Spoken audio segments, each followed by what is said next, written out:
الحمد لله وحده والصلاة والسلام على من لا نبي بعده فأعوذ بالله من الشيطان الرجيم بسم الله الرحمن الرحيم ومما رزقناهم ينفقون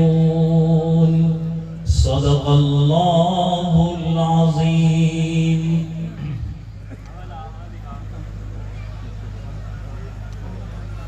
بجنور تاراپور کے پیارے پیارے مسلمان بھائیوں، یہ عاجز کے لیے یہ سرزمین بڑی قیمتی زمین ہے. میرے 3 استاذوں کا تعلق اس سرزمین سے ہے. استاذ محترم حضرت مولانا محمد علی صاحب بجنوری دامت برکاتہم، میں نے حضرت سے ہدایت النحو اور قافیہ پڑھی. استاذ محترم حضرت مولانا سلمان صاحب بجنوری دامت برکاتہم، اللہ عافیت کے ساتھ ان کو اسٹیج تک پہنچا دے. میں نے حضرت سے القراءۃ الواضحہ اور قطبی پڑھی، اور استاد محترم مرحوم حضرت مولانا ریاضت علی صاحب بجنوری رحمۃ اللہ علیہ، جن سے میں نے ترمذی شریف پڑھی. تو ان سے میرا ایک شاگردی کا اور طالب علمانہ تعلق ہے، اور یو پی کی سرزمین کے فضلاء بجنور، مظفر نگر، یہ سب وہ میرے دوست احباب ہیں جن کے ساتھ بیٹھ کر علم کا تکرار کر کے میں نے اردو زبان صحیح بولنا سیکھا. تو اس وقت 3 قیمتی باتیں آپ کی خدمت میں رکھنا ہے، اور اس کا انداز یہ ہے کہ میں سبق سنا رہا ہوں، میرے استاد میرا سبق سن رہے ہیں، اس سے زیادہ میں کچھ بھی نہیں ہوں دوستوں. سب سے پہلی بات تو یہ ہے، فتح الملہم شرح صحیح مسلم شریف، اس کے شارح ہیں سابق محدث استاذ حدیث حضرت مولانا شبیر احمد عثمانی رحمۃ اللہ علیہ، استاذ دارالعلوم دیوبند. حضرت نے فیض الباری کے مقدمے میں لکھا ہے کہ بعض شخصیات اتنی اونچی اور عالی ہوتی ہیں کہ وہ تعارف کا محتاج نہیں ہوتی، تعارف سے، پہچان سے بے نیاز ہوتی ہے، بلکہ ان کے جو چھوٹے ہوتے ہیں وہ ان سے اپنا تعارف حاصل کرتے ہیں، وہ اپنے استاد سے اپنی پہچان بناتے ہیں، جن کو اپنے استاد سے علم اور استفادے کا شرف حاصل ہوتا ہے. تو میرا شمار بھی میرے اساتذہ کے ساتھ ایسا ہی ہے. اللہ تعالیٰ ان کو سلامت رکھیں، ان کی خدمات کو شرف قبول عطا فرمائیں. دوستو، وہ 3 باتیں جو آپ کی خدمت میں رکھنی ہیں، سب سے پہلی بات یہ ہے کہ مدرسے کا نام مدرسہ ابو بکر صدیق رضی اللہ عنہ ہے. کون ابو بکر صدیق رضی اللہ عنہ؟ یہ وہ ابو بکر صدیق ہیں کہ جن کے سامنے نبی کریم صلی اللہ تعالی علیہ وآلہ وسلم نے جب بھی دینی، علمی، اسلامی تقاضے رکھے، اور ابو بکر صدیق رضی اللہ عنہ نے اسے پورا کر کے دکھایا. کبھی آپ کی زبان پر لا یعنی نا نہیں آیا. ایک صحابیہ ہے حضرت زنیرہ رضی اللہ عنہ، کفار و مشرکین ان پر ظلم کرتے تھے، ستاتے تھے ان کو. حضرت زنیرہ رضی اللہ عنہ پر اتنا ظلم کیا گیا کہ وہ اس ظلم کو برداشت نہ کرتی ہوئی ان کی آنکھوں کی روشنی ختم ہو گئی. حضرت زنیرہ رضی اللہ تعالی عنہا کا مذاق اڑایا جاتا تھا۔ کفار و مشرکین کہتے تھے کہ اس نے لات و عزا مورتیوں کی بے ادبی کی ہے، تو انہوں نے اس کی بینائی کو چھین لیا۔ حضرت زنیرہ اس وقت بھی کہتی تھی کہ میری بینائی یہ بت کیسے چھین سکتے ہیں، نہ یہ ہاتھ سے مدد کر سکتے ہیں، نہ مجھے تکلیف میں کام آ سکتے ہیں، میری بینائی میرے پروردگار نے لی ہے اور وہی میری بینائی کو واپس لوٹائے۔ کہتے ہیں کہ دوسرے دن اللہ نے ان کو آنکھوں سے دیکھتا ہوا کر دیا، روشنی واپس لوٹا دی۔ حضرت ابو بکر صدیق رضی اللہ عنہ ان کا گزر ہوتا ہے، وہ دیکھتے ہیں کہ زنیرہ پریشان ہے، تو ان کے مالک کے پاس جاتے ہیں کہ میں چاہتا ہوں کہ تو زنیرہ کو آزاد کر دے۔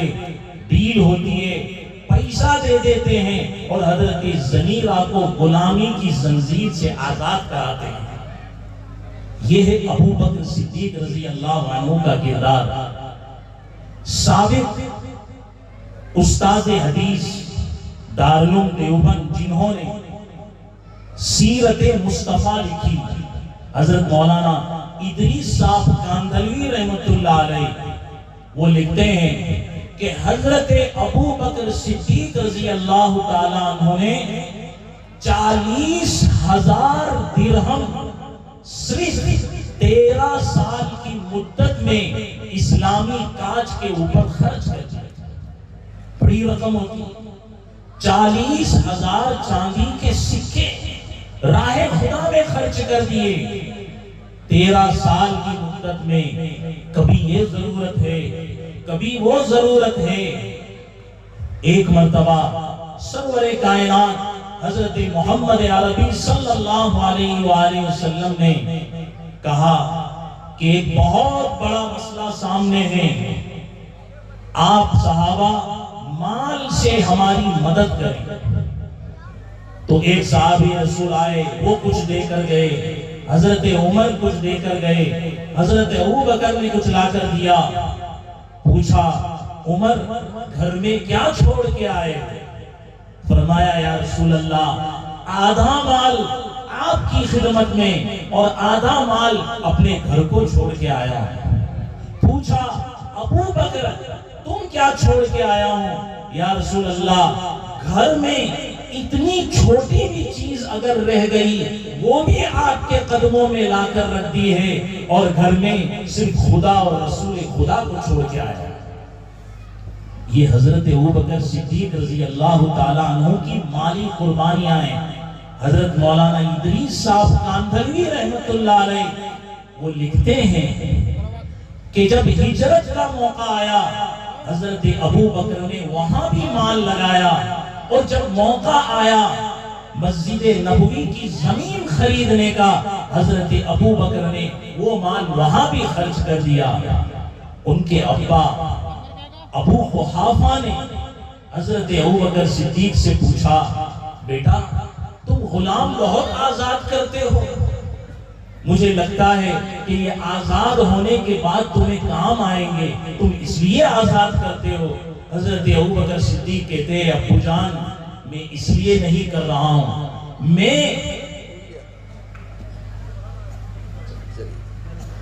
بلکہ میں اللہ کی رضا کے لیے ان غلاموں کو آزاد کرتا ہوں۔ ایک بار نبی کریم صلی اللہ علیہ وسلم کی خدمت میں تشریف لائے، کمبل اوڑے ہوئے تھے، رسول اکرم صلی اللہ علیہ وسلم نے پوچھا ابو بکر کیوں کمبل اوڑھ کے آئے ہو؟ یا رسول اللہ پہنے ہوئے کپڑے تھے وہ بھی جب آپ کی طرف سے تقاضا آیا میں نے اس کا بھی صدقہ کر دیا ہے، تن چھپانے کو صرف ایک کمبل مجھے رہ گیا ہے وہ میں اپنا پہن کر کے آیا ہوں۔ دیکھیے یہ صدیق کی نسبت ہے کہ میرے استاد محترم نے کمبل بھی مجھے پہنا دیا۔ تو یہ حضرت ابوبکر صدیق کا دوستوں کردار ہے۔ آج ضرورت ہے ہمیں بھی کہ جو خلیفہ اول ہیں، جو نقشبندیہ سلسلے کے سلسلے امام ہیں حضرت ابوبکر صدیق رضی اللہ عنہ، ان کے نقش قدم پر چلتے ہوئے میرے پیارے پیارے بجنور کے مسلمان بھائیوں بہنوں، پردہ نشین ماں اور بہنوں، ہم سب کے لیے یہ آواز ہے کہ جب مدرسہ جو خانہ رسول ہیں وہ تمہیں پکار پکار کرتے ہیں کہ مدرسے کو تمہاری ضرورت ہے، تو اس وقت مدرسہ جو بھی آواز اٹھائے مدرسے کے قدموں میں تمہارا مال نچھاور ہو جانا چاہیے۔ حضرت سہیب بن سنان رومی رضی اللہ عنہ، یہ کسرا خاندان کے رویل فیملی کے آدمی تھے۔ ان کو قبیلہ بنو کلب کا ایک آدمی، جب روم کی جنگ ہوئی تو رومی لوگ ان کو خرید کر لے گئے تھے مکہ سے۔ قبیلہ بنو کلب کا آدمی ان کو وہاں سے خرید کر مکہ میں لاتا ہے۔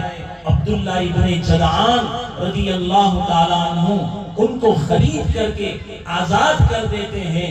جب وہ ہجرت کا ارادہ فرماتے ہیں اور ہجرت کرنے جاتے ہیں تو مشرکین مکہ ان کو روک لیتے ہیں، کہتے ہیں سہیب رومی کہاں جا رہے ہو؟ کہ محمد مصطفیٰ صلی اللہ علیہ وسلم کے پاس ہجرت کر کے مدینہ جا رہا ہوں۔ کہہ رہے کہ اسے نہیں جا سکتے۔ بولے کیا قربانی دینی ہوگی؟ بولے تم تمہارے دین کے لیے جا رہے ہو تو دین کے پیچھے قربانی تم کو یہ دینی ہوگی، تمہاری جائیداد ہمارے نام پر، تمہارا مال ہمارے نام پر، سب کچھ تمہیں چھوڑ کے جانا ہوگا۔ سہیب رومی کہتے ہیں کہ یہ دنیا کے ٹھیکرے میرے نبی کی عزت اور غیرت کے سامنے کوئی حیثیت نہیں رکھتے۔ سہیب رومی یہ سب چھوڑ کے جاتا ہے لیکن جائے گا تو محمد رسول اللہ صلی اللہ علیہ وسلم کے پاس۔ کہتے ہیں کہ حضرت سہیب رومی جب نبی کریم صلی اللہ علیہ وسلم کی خدمت میں پہنچے اور یہ ماجرا سنایا تو رسول اکرم صلی اللہ علیہ وسلم نے شاباشی دی اور فرمایا ربی حل بیع، سودا سہیب کامیاب ہو گیا۔ ربی سہیب، اے سہیب رومی تم کامیاب ہو گئے۔ ربی سہیب، اے سہیب تم نے تو فائدہ اٹھا لیا۔ دوستو صحابہ کرام جب دینی کاج کے لیے اپنا ایک ایک روپیہ رسول اکرم صلی اللہ علیہ وسلم کے قدموں میں ڈال دیتے تھے، دوستو جب ہم تم کو پکارے اور تم پیچھے ہٹ جاؤ، بتاؤ صحابہ کی غیرت اونچی ہے یا تمہاری مالی محبت اونچی ہے؟ بتاؤ میرے دوست۔ اسی لیے ایک یہودی وہ نبی کریم صلی اللہ تعالی علیہ وآلہ وسلم کے پاس آتا ہے، یا رسول اللہ صلی اللہ علیہ وسلم، اے محمد تم نے میرے سے قرضے کے پیسے لیے ہیں، وہ قرضہ پلیز مجھے لوٹا دو۔ حضرت نبی کریم صلی اللہ علیہ وسلم مدینہ میں ہیں، گورنمنٹ ان کی ہے، سلطنت ان کی ہے، پاور ان کا ہے، مگر دوستو نبی کریم صلی اللہ علیہ وسلم سے وہ بدتمیزی کرتا ہے، کہتا ہے کہ 1 گھنٹے کا بھی میں آپ کو ٹائم نہیں دوں گا، اے محمد مجھے ابھی مجھے میرا قرضہ لوٹا دو۔ ہم ہوتے تو ہم کورٹ سے فیصلہ لے آتے کہ بھئی 2 سال کے بعد مہلت دے دو، تمہارا پیسہ ہم لوٹا دیں گے۔ ایک صحابی رسول آتے ہیں، یا رسول اللہ آپ اجازت دو اس گستاخ کا میں سر قلم کر دوں۔ رسول اکرم صلی اللہ علیہ وسلم نے فرمایا نہیں میرے پیارے، یہ صاحب حق ہے، اسے اپنے حق کا مطالبہ کرنا یہ اس کا حق ہے، تم اسے کرنے دو جو وہ کر رہا ہے۔ چنانچہ اس نے کہا کہ جب تک تم نہیں دیں گے میں یہاں سے ہٹنے والا نہیں ہوں۔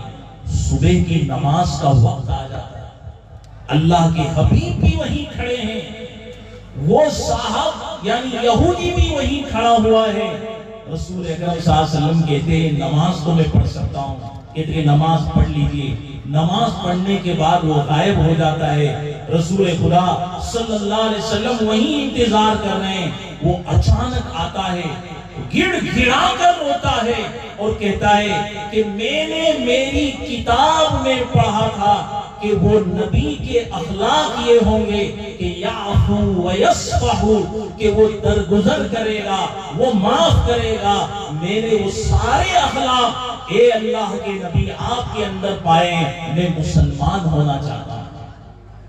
چنانچہ رسول اقدس صلی اللہ علیہ وسلم کی ذات اقدس کے ہاتھوں میں وہ مسلمان ہو گئے، اور مسلمان ہونے کے بعد آ کر کہتے ہیں یا رسول اللہ میرے پاس بہت سارا مال ہے، ڈھیروں روپیہ ہے، لاکھوں کروڑوں کا میں مالک ہوں، زائد مال ہے میرے پاس، میں یہ چاہتا ہوں کہ وہ سارا مال آپ کے قدموں میں لا کر رکھ دوں۔ آپ کا اختیار ہے کہ آپ جہاں چاہے، جس طرح چاہے، جیسا مناسب سمجھے خرچ کر دیں۔ دیکھو صحابہ بنے، اور صحابہ بن کے مالی قربانی سب سے پہلے مرحلے۔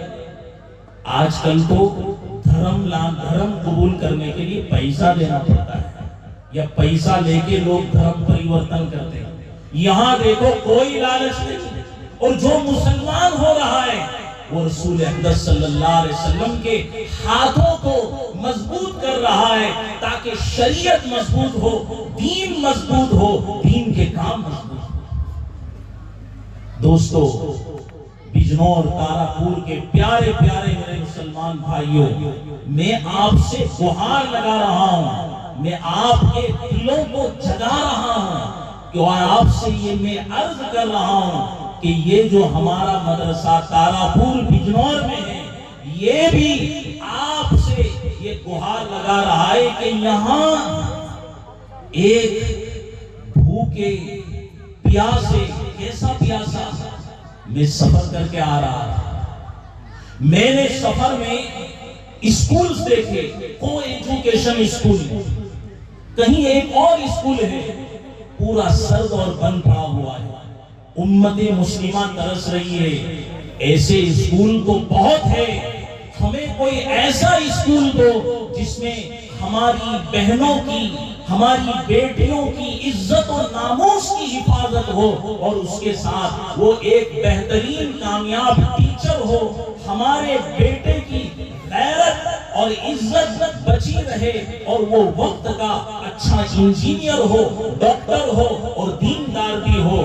اس کی بنیاد ہمارے استاد محترم حضرت مولانا محمد علی صاحب بجنوری نے اس طرح کی مدرسہ اسکول کی بنیاد ڈالی ہے۔ یہ کتنی بڑی نعمت ہے میرے بجنور کے پیارے پیارے مسلمانوں، وہ میں تمہیں سمجھانے کے لیے سب باتیں بتا رہا ہوں، اس کا تقاضا بتا رہا ہوں۔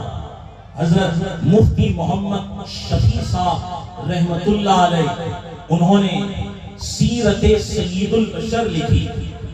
حضرت مفتی محمد شفیع صاحب رحمت اللہ علیہ اپنی کتاب میں لکھتے ہیں، توجہ سے سننا، حضرت لکھتے ہیں کہ نبی کریم صلی اللہ علیہ وسلم کے پاس جنگی 7 قیدی، 7 مجرم رسول خدا صلی اللہ علیہ وسلم کے پاس لائے گئے۔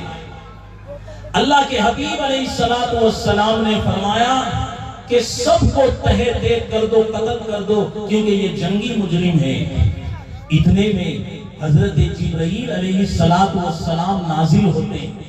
دھیان سے سننا، حضرت مفتی محمد شفیع صاحب رحمت اللہ علیہ سابق مفتی اعظم دارالعلوم دیوبند کے سابق مفتی اعظم ہے، استاد ہے، وہ اپنی کتاب میں لکھتے ہیں کنز العمال کے حوالے سے کہ انہوں نے کہا حضرت جبرائیل نے کہ یا رسول اللہ 7 میں سے ایک کی جان بخش دو، 7 میں سے ایک کی جان بخش دو، 6 کو قتل کر دو۔ نبی کریم صلی اللہ علیہ وسلم نے فرمایا جبرائیل یہ تم اپنی طرف سے کہہ رہے ہو یا اللہ نے کہا ہے؟ حضرت جبرائیل نے کہا یا رسول اللہ، اللہ کا حکم ہے کہ اس ایک کو تم بخش دو۔ فرمایا اس کی کیا خوبی ہے؟ سننا دھیان سے، کہتے ہیں کہ یا رسول اللہ، جس کی جان بخشی کا حکم نازل ہوا ہے وہ اپنے وقت کا سب سے بڑا سخی ہے، وہ اپنے وقت کا سب سے بڑا سخی داتا انسان ہے جو اللہ کی راہ میں اپنے مال کو لٹاتا ہے، اللہ نے اس کی جان لٹنے سے بچا لی ہے۔ حضرت مفتی محمد شفیع صاحب رحمت اللہ علیہ کہتے ہیں کہ نبی کریم صلی اللہ علیہ وسلم نے 6 کو قتل کروایا، ایک کی جان بخش دی۔ تارا پور کے پیارے پیارے مسلمانوں اور اس یوٹیوب کے تحت سے جتنے بھی پیارے پیارے مسلمان ہمارے سن رہے ہیں، اگر آپ بھی اللہ کی راہ میں 1 روپیہ بھی دو گے، 1 لاکھ بھی دو گے، اللہ تبارک و تعالی تمہاری جان کی، مال کی، عزت و آبرو کی، عزت و ناموس کی، ہر چیز کی اللہ اسی طرح حفاظت فرمائے۔ یہ اللہ کی طرف سے انشورنس ہے، اس بات کو ضرور دھیان سے سنو میرے دوستوں اور بزرگوں۔ ایک بات تو یہاں پوری ہو گئی، اب دوسری بات عرض کر رہا ہوں۔ ہمارے متنبی کے میرے استاد تھے حضرت مولانا عبد الخالق صاحب سنبھلی رحمت اللہ علیہ، نائب معتمد دارالعلوم دیوبند۔ حضرت فرمایا کرتے تھے کہ جانو ضرورت اسے کہے جس کے بغیر ضرر ہو۔ کیا فرماتے کہ بھائی ضرورت اس کو کہتے ہیں کہ اس کے بغیر نقصان ہوتا ہے۔ میں آپ کو بتاؤں، پوچھوں دوستو، آج آپ دیکھو کیا حال ہے امت کا۔ امت میں لالچ پیسوں کا اس قدر بڑھ گیا ہے کہ آج امت ایمان کا سودا کرنے کے لیے تیار ہے۔ امت میں حسد اتنا بڑھ گیا ہے کہ آج ہمارا ایک مسلمان بھائی دوسرے مسلمان کو آگے بڑھنے سے جلتا ہے، اس کی ٹانگ کھینچ کے نیچے لے آتا ہے۔ یہ حال ہو گیا دوستو۔ آج ہمارے اندر بخیلی، کنجوسی اس قدر ہو گئی ہے، مال کی محبت اتنی ہے کہ ہم ایمان کو ضائع کرنا پسند کر رہے ہیں لیکن مال کو خرچ کرنا پسند نہیں کر رہے ہیں۔ اب بات کو سمجھو، کھانا ہماری ضرورت، پینا ہماری ضرورت، گھر کی چھت ہماری ضرورت۔ دوستوں میں آپ سے ایک سوال کرتا ہوں، کیا معاشرہ اور سوسائٹی میں اچھے انسان کا ہونا ضروری نہیں ہے؟ کیا یہ ہماری ضرورت نہیں؟ بولو سب، ضرورت ہے۔ جب یہ ضرورت ہے اور اچھا انسان کہاں بنتا ہے؟ مدرسہ، اسکول، دینی اسکول میں اچھا انسان وہاں تیار ہوتا ہے۔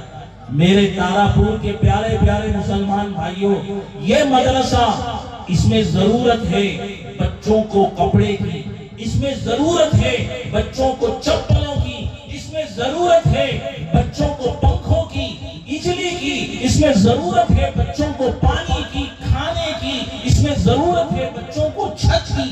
کون سی چیز ہے جس کی ضرورت نہیں ہے؟ جب یہ ضرورت ہوگی تو یہ ضرورت پوری ہوگی۔ کون سی ضرورت؟ دیندار ڈاکٹر، دیندار انجینئر، دیندار ٹیچر، دیندار پروفیسر، دیندار کلیکٹر۔ یہ کب بنے گا؟ جب یہ ساری چیزیں اس کو آئے گی، کیونکہ یہ اس کا مقدمہ ہے۔ اور منطق کا قاعدہ ہے مقدمۃ الواجب واجب، واجب کا مقدمہ بھی واجب ہوتا ہے۔ جب یہ ضروری ہے دوستو، مدرسہ بھی ضروری ہے، مدرسے کے خرچے بھی ضروری ہے۔ میرے دوستو، حضرت تھانوی رحمت اللہ علیہ کی ایک بات یاد آئی۔ حضرت تھانوی کا مزار مبارک تھانہ بھون کی سرزمین پر ہے۔ دوستو، حضرت حکیم الامت، مجدد الملت، حضرت مولانا اشرف علی صاحب تھانوی نور اللہ مرقدہ فرماتے ہیں، بہت پیاری بات فرمائی، فرماتے ہیں میں کہتا ہوں کہ مدرسے کو چلانا واجب ہے۔ یہ اس دور میں وہ کہتے ہیں تم لوگ ہنستے ہو، میں کہتا ہوں کہ اگر تم واجب نہیں سمجھتے تو اس کو سنت کے دائرے سے بھی خارج مت کرو کہ مدرسے کو چلانا سنت ہے۔ آگے حضرت فرماتے ہیں کہ میں اپنی فراست مومنہ سے میں تمام اپنے پیارے پیارے مسلمانوں سے عرض کرتا ہوں کہ ایک وقت ایسا آئے گا اے میرے پیارے مسلمانوں کہ تم خود کہو گے کہ مدرسے کو چلانا فرض ہے۔ ایک وقت آئے گا۔ آج دوستو یہ وہی وقت ہے۔ یہ کیوں؟ اسکول کے ساتھ ہم مدرسہ چلا رہے ہیں تاکہ ہماری بہنیں بیٹیاں مرتد ہونے سے، اسلام کے حلقے سے باہر نکلنے سے بچی رہے، اس لیے ہم یہ مدرسہ اسکول کے ساتھ مدرسہ چلا رہے ہیں۔ ہم کیوں اسکول کے ساتھ یہ مدرسہ بھی چلا رہے ہیں؟ تاکہ وہ ٹیچر بھی بنے۔ امت کے اندر ہمارے جو بچے ہیں دوستو، ہماری یہ حالت ہے کہ امت کے پاس ڈاکٹر نہیں، ٹیچر نہیں، انجینئر نہیں، پروفیسر نہیں، اچھا پولیٹیشن نہیں، سب چیز سے امت محروم ہے۔ کیوں؟ دین نہیں۔ دوستو آج نہیں تو آج سے 100 سال کے بعد بھی تم ہمارے استاد محترم ان کے اوپر کروڑ ہا کروڑ ایصال ثواب کرو گے کہ ایک چھوٹا نانوتوی تھا جو اس کی بنیاد ڈال کے چلا گیا، مگر ہم تھے کہ ہم اس کی قدر نہیں کر رہے ہیں۔ یہ عظیم چیز ہے دوستو۔ تو دوستو میں عرض کر رہا ہوں کہ مدرسہ اسکول کے ساتھ تم وہ وقت آئے گا کہ تم اس کو فرض کہو گے۔ دوستو کیا یہ وقت نہیں ہے؟ یہ وقت آ گیا ہے۔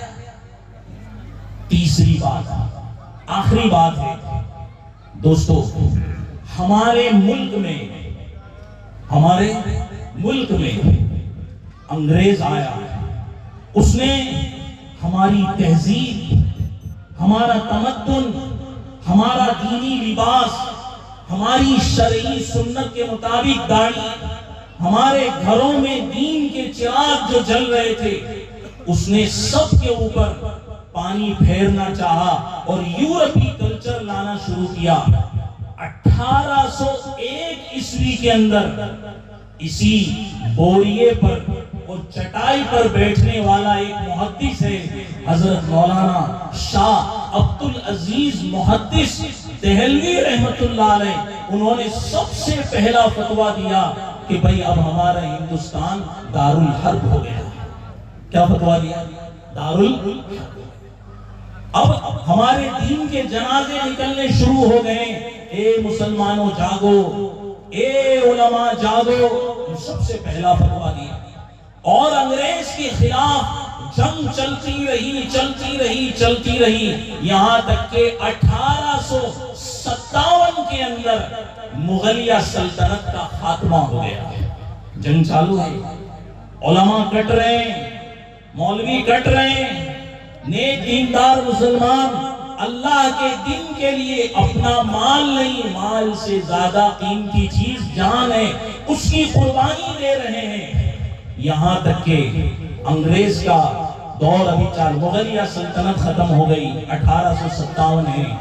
اب لوگ کون پیدا ہوتے ہیں؟ حضرت حاجی امداد اللہ صاحب مہاجر مکی رحمت اللہ علیہ اور ان کے 2 خلفاء۔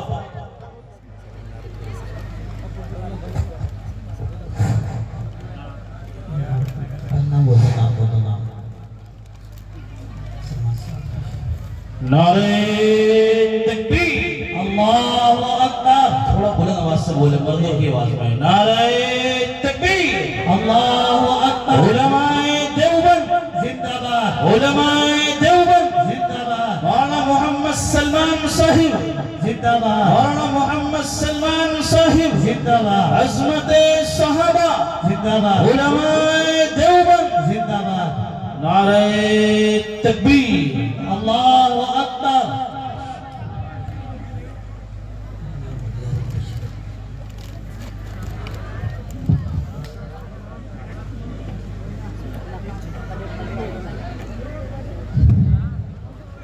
تو دوستو 1947 میں حضرت حاجی امداد اللہ مہاجر مکی رحمت اللہ علیہ اور ان کے 2 عظیم شاگرد حضرت مولانا قاسم النانوتوی رحمت اللہ علیہ اور حضرت مولانا رشید احمد گنگوہی رحمت اللہ علیہ، ان تینوں حضرات نے دوستو ایک نئی تحریک کو پیدا کیا اور اپنا ایک شاگرد پیدا کیا جن کا نام حضرت مولانا محمود حسن دیوبندی رحمت اللہ علیہ ہے، جنہوں نے تحریک ریشمی رومال کو جاری کیا اور تحریک ریشمی رومال کے ذریعے انگریز کو اس دیش سے بھگانے کا پلان بنایا۔ میرے دوستو یہ جو ہمارے اکابر تھے، ان اکابرین نے دین کو زندہ رکھنے کے لیے یہ قربانیاں، عظیم قربانیاں پیش کی، یہاں تک کہ حضرت حکیم الامت مجدد الملت حضرت مولانا اشرف علی صاحب تھانوی رحمت اللہ علیہ فرماتے ہیں کہ یہ ایک قافلہ تھا جس کا نام دیوبند ہے، اکابرین دیوبند ہے، اسی لیے حضرت فرماتے ہیں کہ دیوبند وہ ایک ایسا مرکز ہے کہ لوگوں کے قلوب محبت سے، دل کی رضامندی کے ساتھ یہ چاہتے ہیں کہ ہم اپنا پیسہ اس مرکز پہ لگائیں، ہم اپنا مال خرچ کریں، ہم اپنی جان لگائیں، اور اس کی عظمت اور وقار وہ اپنی آنکھوں، سر و آنکھوں کے اوپر رکھتے ہیں۔ حضرت اشرف علی صاحب تھانوی نور اللہ مرقدہ فرماتے ہیں کہ میں اسی بات سے استدلال کرتے ہوئے کہتا ہوں کہ علماء دیوبند کی جماعت، اساتذہ دیوبند کی جماعت شہداء اللہ فی الارض ہے، زمین پر اللہ کے یہ گواہ ہے۔ دوستو اسی کی ایک کڑی ہے جو یہاں پر ہمارے استاد محترم حضرت مولانا محمد علی صاحب بجنوری دامت برکاتہم بانی مدرسہ اور ہمارے استاد محترم حضرت مولانا سلمان صاحب بجنوری دامت برکاتہم، یہ حضرات اساتذہ دیوبند ہیں جن کے بارے میں حضرت حکیم الامت رحمت اللہ علیہ فرماتے ہیں یہ شہداء اللہ فی الارض ہیں۔ دوستو اس موقع سے ایک بات یاد آئی، حضرت مولانا تقی عثمانی صاحب دامت برکاتہم فرماتے ہیں میں نے دنیا دیکھی، میں عرب ملکوں میں گیا، وہاں کے خطے خطے میں نے چھانے، میں نے وہاں پر ایک چیز عجیب و غریب دیکھی کہ اسلام کے اور دین کے جو مراکز ہیں ان کے بانیوں کو، ان کی بنیادوں کو ایسے ختم کر دیا گیا ہے جیسے کہ کوئی چرواہے کو قتل کر دے اور بکریاں اکیلی رہ جائیں، ذمہ دار ہی ختم ہو گیا تو پھر بھیڑیا آ کر ان پر حملہ کر دیتا ہے اور سب تتر بتر کر دیتا ہے۔ وہاں میں نے دین کی ایسی حالت پائی۔ میرے دوستو آج ہماری انڈیا میں، بھارت میں چرواہا زندہ ہے، چرواہا قائم ہے، کھڑا ہوا ہے، اور وہ کون ہے؟ یہی ہمارے علماء دیوبند ہیں جو ہمارے سامنے کھڑے ہوئے ہیں، ہمارے دین کے پاسبان بن کے کھڑے ہوئے ہیں۔ دوستو جب وہ کھڑے ہیں اور ہم ان کے ساتھ کھڑے نہ ہوں، دین کے لیے جان لٹانے میں، دین کے لیے مال لٹانے میں، دین کے لیے اپنا وقت قربان کرنے میں، تو دوستو اللہ کے سامنے ہم کیا وہ دکھائیں؟ اس لیے سب سے پہلی ہم تشکیل کرتے ہیں کہ پورے مجمع کے ساتھ میری یہ تشکیل ہے کہ بتاؤ کون 50,000 روپے لکھانے کے لیے تیار ہے؟